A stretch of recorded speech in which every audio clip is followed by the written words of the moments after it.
Hello, welcome to NaNoWriMo week 3. Today's Monday. Technically, I kind of started this week in my head yesterday. Is this crooked? I feel like this is crooked. Better. Yes, I got in some words yesterday doing some sprints with my writing group, which was a lot of fun, and it felt good to actually get some words in on the weekend so I wasn't just totally netting zero the whole time. But I will put up somewhere on the screen what I got done yesterday. So that was my starting point today. I said was because I have in fact already done my writing for today, even though we're definitely hitting a wall, you guys. Like, end of last week was tough. I don't think I made my word count goal on Friday.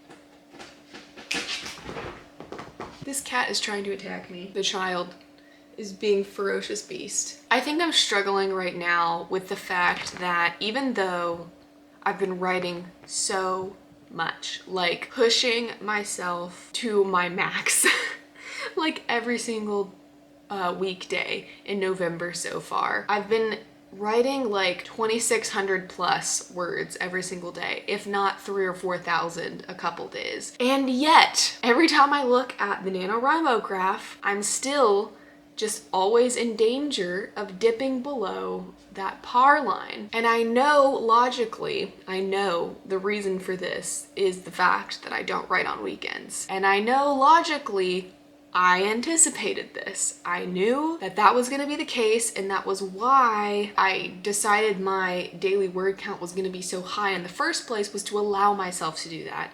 Because when I don't account for that, that's when I get behind. But I'm just tired. At this point, I'm just so tired. And I sat down to write this morning and it was slow going, and I was just like, Leah, think of the 50,000 words. Think of how you'll feel when you get the NaNoWriMo when you get the NaNoWriMo winner certificate after so many attempts at winning NaNoWriMo. Think of how you'll feel whenever you actually succeed this year. Trying to keep that in mind is literally the only thing keeping me going at this point, because I have a bad habit of talking myself out of things. And I don't mean in terms of being wishy-washy, because once I set my mind to do something, like, I get it done. I feel like I'm really good at follow through in terms of goals, and when I say I'm gonna do something, I make a plan, I break it down, and then I do the things to get that goal. But when I don't have a strong why for something, when I don't have a strong reason, other things in my life that I do have strong whys for, that feel like they either should be more of a priority, or I have more motivation to do those things because I like understand better what the benefit those things have for my life, it's easy for me to just shift gears and focus on those things instead. Or like convince myself that actually this goal isn't worth having because I'm not super clear on why I set it in the first place. And sometimes writing deadlines can feel like that for me. I think writing in general, I have a strong why for. I know that I love writing and that I want to finish books, that I want to publish them, that I want people to read them. And in each individual book, I usually have a strong why in terms of theme and what like message I'm trying to bring across in each story. But when it comes to just word count goals or like deadlines, like I want to finish this book on this date, those feel arbitrary because I'm just setting them for no reason. I don't have an external force that's like causing me to do those things. And even though NaNoWriMo right now is sort of an external force, it's also semi like, okay, but why? You know you can finish books, you know you don't have to do it in a month. Why would you do it now? So yeah, that's kind of the internal struggle that's going on in my brain right now. I'm ignoring it, of course. Like, I'm pushing past those feelings and I'm pushing past those thoughts and just clinging to that image of that feeling of winning NaNoWriMo. And once I've won, who cares if I ever win again? I can at least say I've done it once, but I just need the once. And if I don't keep pushing for my high word counts every day, then that once is not going to be this year. And the past 2 weeks of being tired of writing will be for nothing. So I have to make those 2 weeks worth it and actually win NaNoWriMo.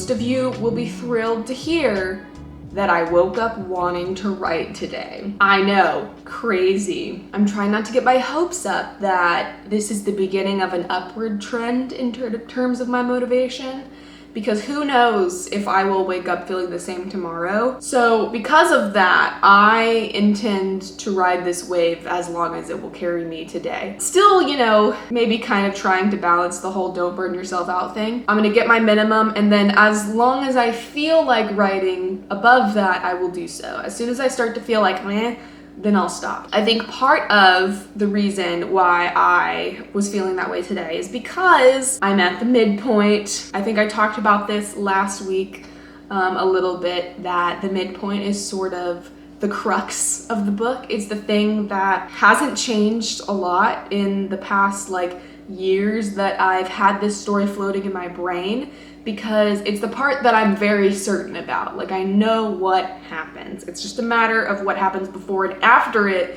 that I wasn't certain about. And more specifically, today I got to write the kiss scene. There is a romance in this book.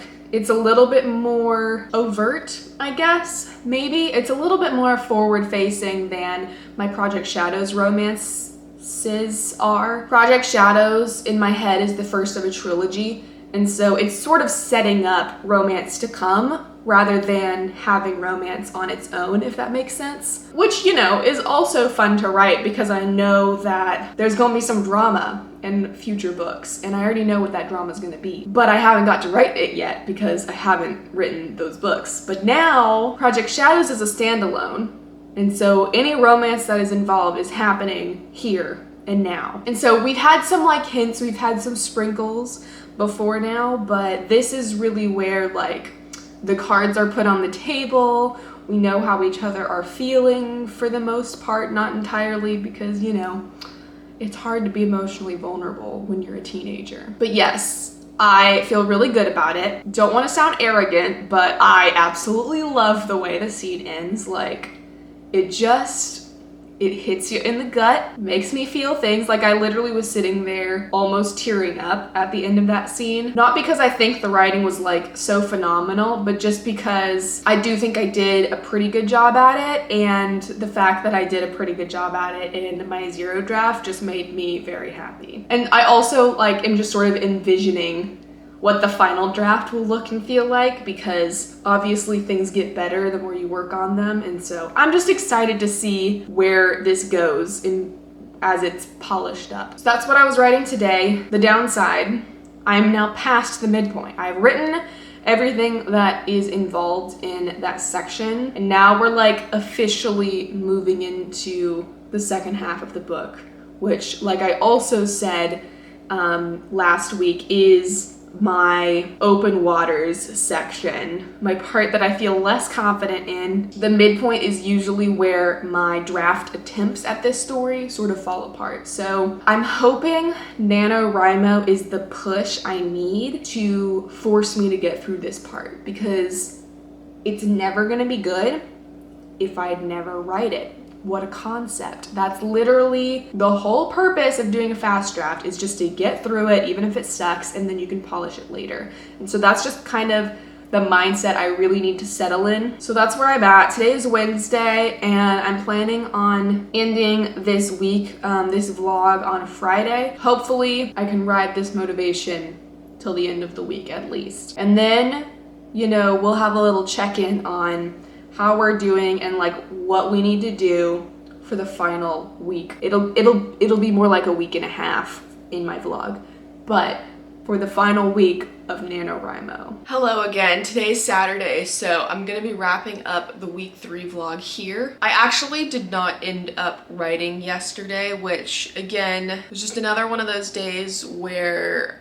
I'm mad at myself for putting myself behind, but my brain was focused elsewhere on stuff that has nothing to do with this channel or writing or anything. So it's a little bit frustrating. I'm not really behind, but we're leaving today to go to Texas to spend time with my family, and we're gonna be there till the end of November. Since Cameron works from home, it made it a lot easier to buy flights this year because we just bought whatever the cheapest ones were.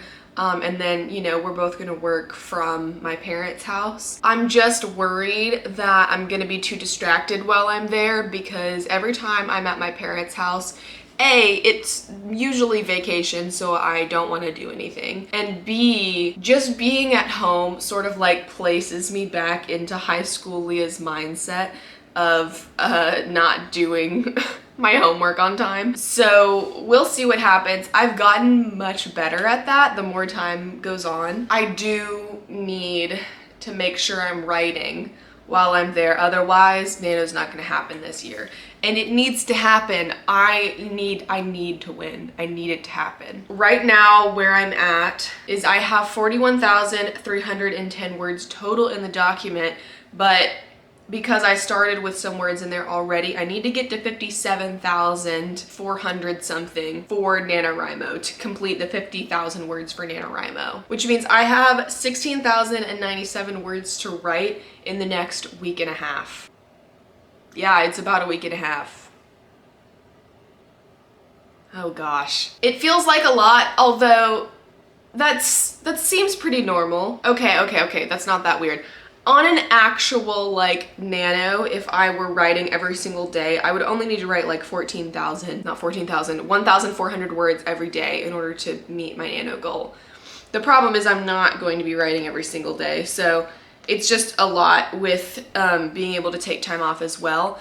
I might, however, just because the high word counts are becoming a lot for me, I might just like try to shift to more of a write the same amount of words every day scenario, minus like Thanksgiving Day itself. I don't know if this is me talking myself out of what my original plan was, or if this is actually the shift that I need to make. So I'll do some thinking on that. At least for now, I'm proceeding business as usual, because if I can still get those higher word counts early in the week, that means less to do later, obviously. We're approaching the end though, which is exciting, is a little bit scary, obviously, because I do really want to win, and I'm afraid of having to once again say that I didn't win.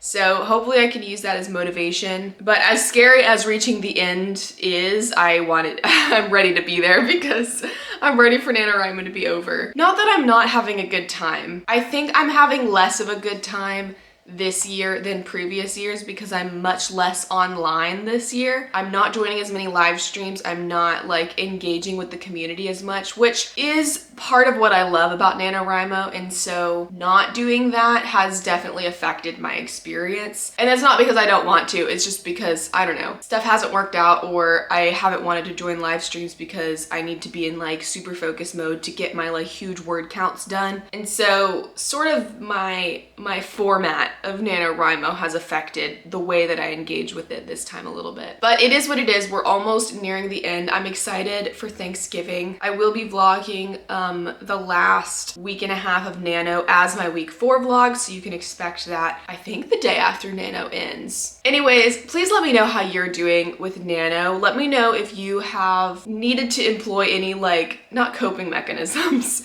but like any strategies to help you stay motivated or like keep things going, because I definitely want to lean into some of that this last week just to make sure that I'm powering ahead and getting it done. I believe in us. We can do this. We can do this. We can do this. That is all I have for this week's vlog. Thank you so much for watching, and I will see you again soon. Bye.